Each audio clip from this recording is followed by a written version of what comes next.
বিকালে যখন সবজিগুলো নিয়ে বের হবে তখন অনেক খুশি হয়ে যাবে। সুন্দর করে ঠেলাটা তো আমি সুন্দর করে ধুয়েছি, এই জন্য অনেক খুশি হয়ে যাবে। আরে ও গিন্নি, গিন্নি, তুমি কত সুন্দর করে ঠেলাটা তো ধুইয়ে দিলে। তুমি আমার যে উপকার করলে, আজকে যখন আমি এই ঠেলা নিয়ে যখন বাজারে গিয়ে সবজি বিক্রি করবে, লোকজন অনেক খুশি হয়ে যাবে। আমার ঠেলাটা একদম নতুনের মতো হয়ে গেল। তোমার হাতে অনেক জাদু আছে।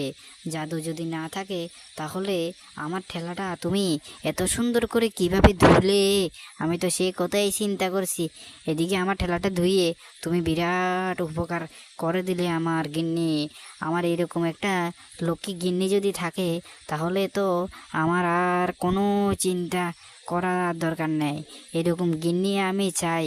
যেহেতু এরকম গিন্নি চাই, তাহলে আমার গিন্নি অনেক কাজকর্ম ভালোই করতে পারে।